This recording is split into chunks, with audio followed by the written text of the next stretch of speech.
బట్టతలతో ఇబ్బంది పడుతూ మనకి వెంట్రుకలు లేవు అన్నప్పుడు ఏ విధంగా ట్రీట్మెంట్స్ తీసుకోవచ్చు, నాకు మాడు కనిపించకుండా ఎటువంటివైన ట్రీట్మెంట్ ఆప్షన్స్ ఉంటాయా, సర్జికల్ వద్దు, పిఆర్పి వద్దు, మీసో వద్దు, అలాంటప్పుడు ఎలాంటి ట్రీట్మెంట్ ఆప్షన్స్ ఉంటాయి, నాకు ఫంక్షన్ ఉంది, ఎలాంటి ట్రీట్మెంట్ ఆప్షన్ ఉంటుంది, మైక్రో పిగ్మెంటేషన్ అనేది ఒక మంచి ఆప్షనేనా అనే దాని గురించి అని చాలా మంది ఆలోచిస్తూ ఉంటారు. అందుకోసమనే ఈ డీటెయిల్ ఇన్ఫర్మేషన్ అవేర్నెస్ వీడియో కోసమని చేశానండి. నేను మీ doctor Raj Kiret, Celestee skin laser and hair clinic, Jubilee Hills, LB Nagar, Kokapet మరియు సన్ సిటీలో chief and founder dermatologist and hair transplant surgeon గా ప్రాక్టీస్ చేస్తున్నానండి.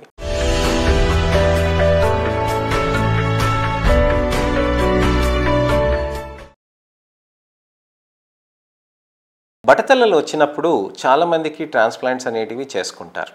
ట్రాన్స్ప్లాంట్స్ అనేది చేసుకున్నాక కూడా వెంట్రుకలు అనేటివి పలచగా అయిపోయి తర్వాత మాడు కనిపించడం అనేది ఉంటుంది. అలానే ట్రాన్స్ప్లాంట్ చేయకుండా కూడా వెంట్రుకలు అసలుకి డోనార్ ఏరియాలో ఎక్కువ లేకుండా ఉంటుంది. అలానే పలచగా అయిపోవటంతో మాడు కనిపించకుండా ఉండేటట్టుగా ఉంటే సరిపోతుందని చాలామంది ఆలోచిస్తూ ఉంటారు. అలాంటప్పుడు ఎలాంటి ట్రీట్మెంట్ ఆప్షన్స్ ఉంటాయని కొంతమంది వస్తారు నా దగ్గర. స్కాల్ప్ మైక్రో పిగ్మెంటేషన్ అనేది ఒకటి మంచి ప్రొసీజర్ అండి. స్కాల్ప్ మైక్రో పిగ్మెంటేషన్ అనేది చేయటంతో వెంట్రుకలు అనేటివి పలచగా ఉన్నా కానీ దాని పక్కన మరక వచ్చేసి దాంతో మాడు కనిపించడం అనేది తగ్గిపోతూ ఉంటుంది. అసలు స్కాల్ప్ మైక్రో పిగ్మెంటేషన్ అంటే ఏంటి, ఏ విధంగా ప్రొసీజర్ చేస్తారు? మైక్రో పిగ్మెంటేషన్ అని అంటే మనకి టాటూ ఇంక్స్ అనేటివి ఉంటాయండి.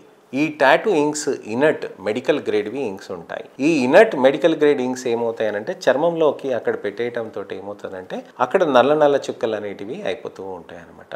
అలానే మైక్రో బ్లీడింగ్ టెక్నిక్స్ ఉంటాయండి. అలానే డ్రాగింగ్ టెక్నిక్స్ కూడా ఉంటాయి. ఇవన్నీ టెక్నిక్స్ యూస్ చేయటంతో కూడా వెంట్రుకల దగ్గర అక్కడ నెమ్మదిగా చుక్కలుగా అలా ఫామ్ అయిపోతూ ఉంటుంది. స్కాల్ప్ మైక్రో బ్లీడింగ్ చేయటంతో కూడా మనకి అక్కడ వెంట్రుకలు ఉన్న ఫీలింగ్లో అక్కడ ఉంటుందన్నమాట.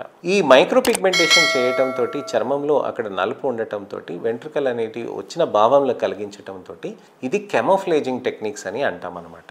సో ఇది చేసేయటంతో మనకి కొన్ని నెలల పాటు ఈ ఇంక్ ఉండిపోతుంది. దీనికి ఒక 2-3 సెషన్స్ చేయాల్సిన అవసరం ఉంటుందండి. మైక్రో పిగ్మెంటేషన్ ఇంక్ అనేది మనకి అక్కడ ఎన్నాళ్ళు ఉంటుంది అని అంటే మన చర్మం స్వభావాన్ని బట్టి ఉంటుంది.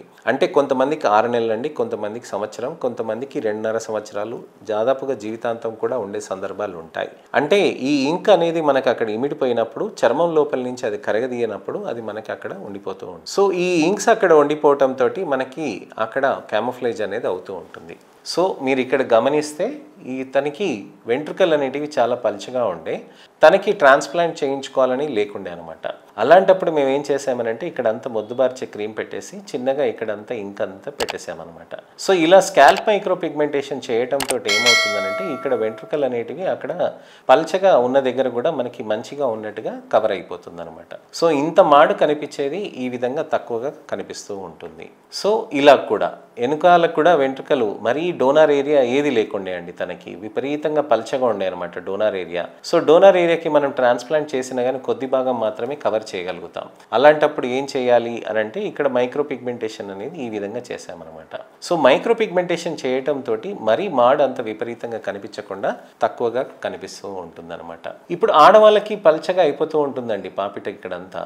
సో వాళ్ళకి చేయటంతో కూడా ఇక్కడ వెంట్రుకలు ఉన్నట్టు ఫీలింగ్లో అక్కడ ఉండిపోతారనమాట. సో ఇక్కడ ఉన్నదానికి చాలా తేడా ఉంది. తనకి కరెక్ట్ థెరపీ వచ్చేసి ట్రాన్స్ప్లాంటేషన్. కానీ తన ట్రాన్స్ప్లాంటేషన్ వద్దు, నాకు ఈ విధమైన థెరపీస్ ఏమైనా ఉన్నాయా అని అంటే తనకి ఈ విధంగా చేసామన్నమాట. సో అలా ఉంటుందన్నమాట. సో ఇప్పుడు మీరు ఇక్కడి నుంచి కూడా గమనించవచ్చు, ఇక్కడ కూడా మీకు ఇక్కడ బాగా పల్చగా అయిపోయింది. చాలా పల్చగా అయినప్పుడు మనకి వెంట్రుకలు తీసి ట్రాన్స్ప్లాంట్ చేయాలి. ట్రాన్స్ప్లాంట్ అనేది కరెక్ట్ పద్ధతి. కానీ మనకి అక్కడ ట్రాన్స్ప్లాంట్ వద్దు అని అనుకుంటే ఈ విధంగా చేసుకోవచ్చు. సో ఇక్కడ మాడు కనిపిస్తున్న దానికి ఇక్కడ మాడు కనిపించడానికి చాలా తేడా ఉంది అనమాట. సో ఈ విధంగా స్కాల్ప్ మైక్రో పిగ్మెంటేషన్స్ అనేటివి చాలా మంచి ప్రొసీజర్స్ ఉంటాయి. ఇవి 15 రోజులకు ఒకసారి కానీ లేకపోతే నెలకు ఒకసారి కానీ అలా టచ్అప్ చేసుకుంటే మంచి రిజల్ట్స్ అనేటివి సాధ్యమవుతుంది. ఇంకేమైనా సందేహాలు కానీ అపోహలు కానీ ప్రశ్నలు ఉంటే కనుక కామెంట్ సెక్షన్లో పెట్టండి. దానికి తగ్గట్టుగా నేను వీడియో రిప్లై కానీ టెక్స్ట్ రిప్లై కానీ చేస్తాను. నా ఛానల్ని సబ్స్క్రైబ్ చేసుకొని నోటిఫికేషన్ బటన్ నొక్కండి. నా ఛానల్ని, నా వీడియోస్ని దయచేసి లైక్ చేసి షేర్ చేయండి. మీ మిత్రులకి, శ్రేయోభిలాషులకి, చుట్టాలకి, ఎవరికైనా కానీ బట్టతలలుండి విపరీతంగా కాన్ఫిడెన్స్ లెవెల్స్ పోతున్నాయనంటే వాళ్ళకి తప్పకుండా ఈ ట్రీట్మెంట్ ఆప్షన్స్ ఉంటాయని తెలియచేయండి. నెక్స్ట్ వీడియోలో మళ్ళీ కలుస్తాను. నేను మీ doctor Raj Kiret, Celestee skin laser and hair clinic, Jubilee Hills, LB Nagar, Kokapet మరియు సన్ సిటీలో chief and founder dermatologist and hair transplant సర్జన్గా ప్రాక్టీస్ చేస్తున్నానండి. నమస్తే.